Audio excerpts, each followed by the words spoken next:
Hasadxo'rlik eng xatarlik ma'naviy kasaldir. Abdori Muhammad Yusuf. Hasad başqalarning ilkida bo'lganning yo'q bo'lishini arzu qilish deganlik bo'lib, hasadxo'rlik o'ch adovatdan kuchli bo'lgan intayin qabiy ro'yi holatdir. U qalbning zaiflashganligining, axloqning nolga tushib qolganligining va e'tiqodsizlikning ifodasidir. Hasadxo'r odam boshqalarning mol-mulk, huquq, mansab, ilm, hikmat qatorliq diniy va dunyoviy ne'matlarning yo'qolishini o'ylab qizil ko'zlik qiladi. Jamiyatdagi ba'zi kishilar bu dunyodan iborat qisqagina hayotliq sahnasida bilib-bilmay bu xil razil kasalga giribdor bo'lib qoladi. Do'st birodarlari, qo'lim qo'shnilari, hatto qarindoshlarining ozgina mol-mulkiga, kichikkina huquq, mansibiga hasad qilishidi. Mundaqlar boshqalarning shodligidan g'amkin bo'ladi, alam tortadi. Ularning rohatidan zahmat chekidi. Birinchi, hasad iblisning Alloh taolaning rahmatidan qo'g'linib, toki qiyomatgacha la'natlanishiga sabab bo'lgan. Chunki iblis Adam alayhissalomga hasad qilganlikdan Alloh taolaning uningga sajda qil degan amriga qarshi chiqqan. O'z vaqtida farishtalarga Adamga sajda qilinglar dedik. Iblisdan boshqa hammasi sajda qildi. U sajda qilg'ili unimidi, takabburlik qildi va kofirlardan bo'lib ketdi. Ikkinchi, hasad yer yuzida tunji qotillik delosining sodir bo'lishiga sabab bo'lgan. Ey payg'ambar, ularga Odamning Habil va Qobil ikki o'g'lining qissasini aynan bayon qilib bergin. O'z vaqtida u ikkalan qurbonlik qilgan edi. Biri, ya'ni Habilning qabul bo'ldi, yana biri, ya'ni Qobilning qabul bo'lmadi. Qobil Habilga "Men seni cho'qim o'ltirman" dedi. Habil aytdi: "Alloh faqat taqvodorlarninkini qabul qiladi. Agar sen meni o'ltirish uchun qo'lingni so'zadigan bo'lsang, men seni o'ltirish uchun qo'limni so'zg'ichi emasman. Chunki men olamlarning Rabbi Allohdan qo'rqaman. Men haqiqatan sening mening gunohimni va o'zingning gunohini ustingga ilib do'zax ahlidan bo'lishingni tilayman. Zolimlarning jazosi shudir." U Qobilning nafsi xohishi uni qarindishini o'ltirishga qutratdi-da, uni o'ltirib qo'yib ziyon tortquchilardan bo'ldi.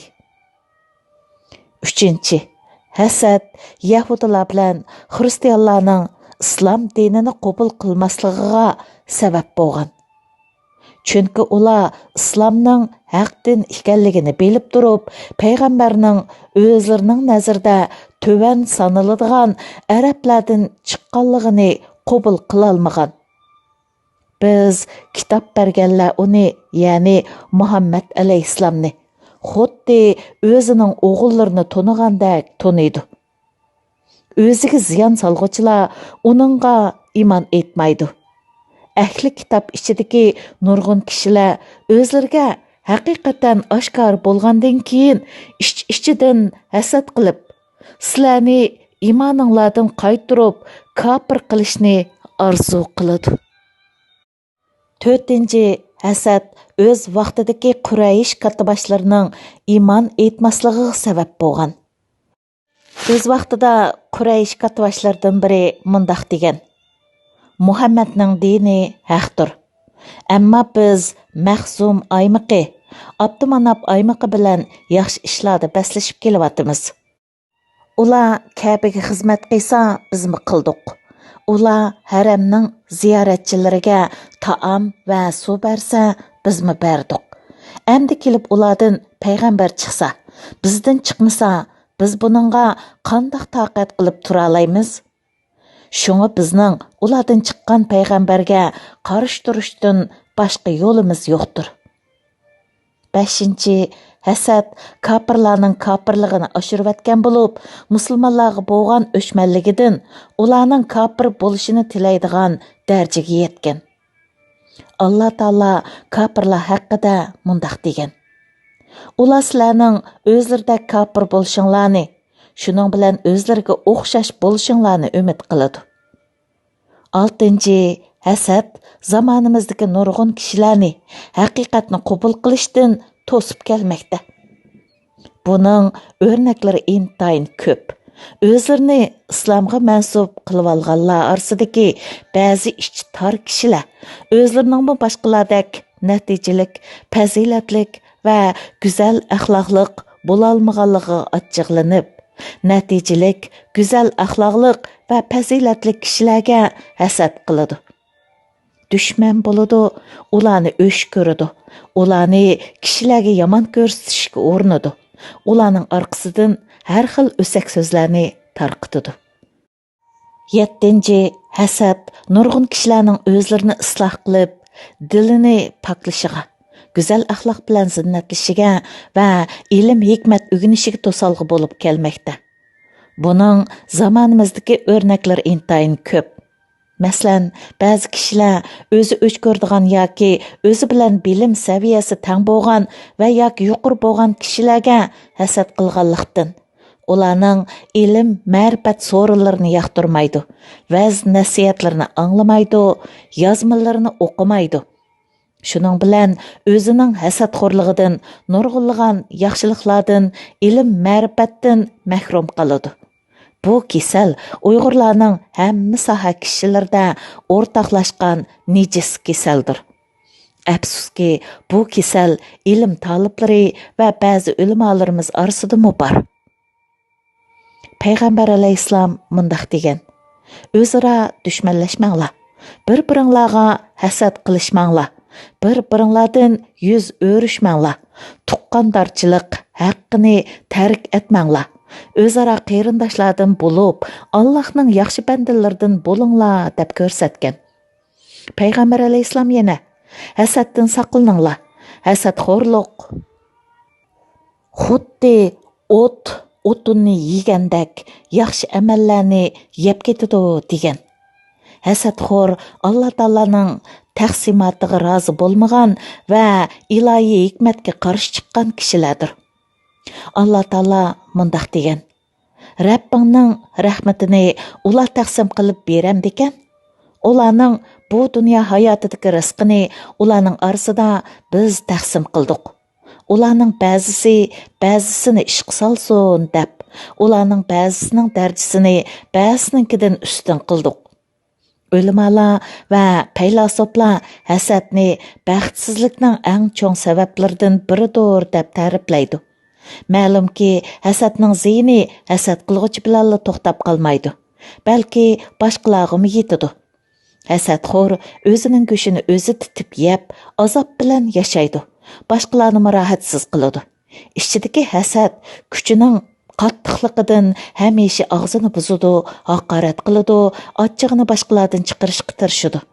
Shunga hasadxo'rni eng baxtsiz odam deyishga bo'ladi. Hasadga mubtalo bo'lganlar aqlini yo'qotib qo'ydi. Ular boshqalarga ziyon yetkazish uchun ig'ir badallarni to'lashga rozi bo'ladi. Rivoyat qilinishicha, bir podshoning 2 vaziri bor bo'lib, ular bir-biriga qattiq hasad qilishar ekan. Podsho bir kuni ularning orasini o'ngshab qo'yay deb, ularni chaqirtibdi va debdi: "Ikkinglarning biringlar o'ziga nima tilasa, men yana biringlarga shuning 2 hassini berman." Ulardan biri o'zining bir ko'zini qurbon qilib bo'lsa-mu, raqibining 2 ko'zini a'mo qilib qo'yish uchun: "Podshoyim, mening bir ko'zimni o'yib etgaylar" debdi. 3 odam bir shahardan ayrilishni qaror qilib, ayni vaqtda yo'lga chiqib, yo'lda uchrashib qoldi.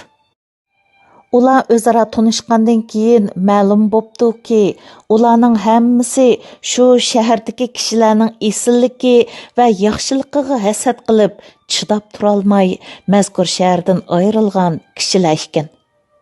Ular yo'lda ketib borganida bir komzak altın tepib aptı. Onu hər biri özü almaqçı bo'lib, tangdan bo'lishishga yoki boshqa takliflarga qat'iy ko'nmabdi. Oxir ular o'zaro jidallashib urushib qoldi. Shu joyga yaqin bir yerga shikarga chiqqan bir hokimning odamlari urushayotgan bu odamlarning ahvolini hokimga bildiribdi. Hokim ularni chaqirtib kelib, ahvolni to'liq uqibdi.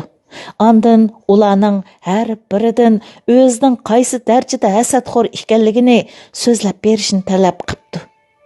Talabga asosan mazkur hasadxo'rlardan biri debdi: "Mening hech kimga qilchi yordam qilg'im kelmaydi. Birovga yordam qilgan odamni ko'rsam, qattiq achchig'im kelib ketadi" debdi ikkinchisi. Ondan uchinchisi so'z boshlab debdiki: "Men menga yaxshilik qilgan odamni ko'rsam, uningdagi bu go'zal axloqqa qattiq hasad qilib, u odamni bak yomon ko'rib ketaman." Hokim bu so'zlarni anglagandan keyin shundoq farmon tushiribdi: "Bu insonlarga yashash haromdir. Birinchisini kiyimlarini soldirib olib, cho'lga opirib tashlab o'tinglar. Shu yerda yirtqichlarga yem bo'lsin. Ikkinchisini beliga tosh bog'lab, daryoga tashlab o'tinglar. Shu yerda o'lsin. Uchinchisini bo'ynidan esib o'ltiringlar." Hasadxo'rning yomonligidan saqlanish uchun nima qilish kerak? Dinimizda har qanday bir qiyinchilikning bir chiqish yo'li bo'lganidek, insonning beshiga keladigan har qanday dardning davosi bor. Alloh taolo payg'ambarimiz Hazrati Muhammad alayhissalomga hasaddan, sehrdan va yomon ko'zlardan saqlanish uchun munu ikki so'rini o'rgatgan. Ey payg'ambar, sen insonlarning Rabbi, insonlarning podshoyi, insonlarning ilohi bo'lgan Allohga sig'inish, kishilar, ya'ni g'aflatda qolganda, ularning dillarida vasvas qiladigan, ular Alloh bilan bo'lganda yo'qiladigan jin shaytonning va odamiy shaytonning yomonligidan panoh tilayman degin. Ey payg'ambar, sen maxluqotning yomonligidan, qorong'ulikqa to'lgan kechining yomonligidan, chegiklarga dam soladigan sehrgarlarning yomonligidan, hasadxo'rning hasad qilgan chog'dagi yomonligidan, Subhining Rabbiga sig'inib panoh tilayman degin. Oysha raziyallohu anhadan rivoyat qilingan bir sahih hadisda Payg'ambar alayhissalomning har oqshimi bu ikki so'rini o'qib, ikki olqiniga suplab, badanining qo'li yetgan joylarining hammasini silab chiqadiganligi bayon qilingan. İmam Buxoriy va İmam Muslim Ibn Abbas raziyallohu anhudan rivoyat qiladi-ki, Payg'ambar alayhissalom navrlari Hasan bilan Husaynlarga, ya'ni Allohning mukammal kalimalariga sig'inib, har bir shaytondan, har bir ziyonliq narsadan va har bir yomon ko'zdan panoh tilayman deb dam solatdi. 2020 yılı 10 avgust.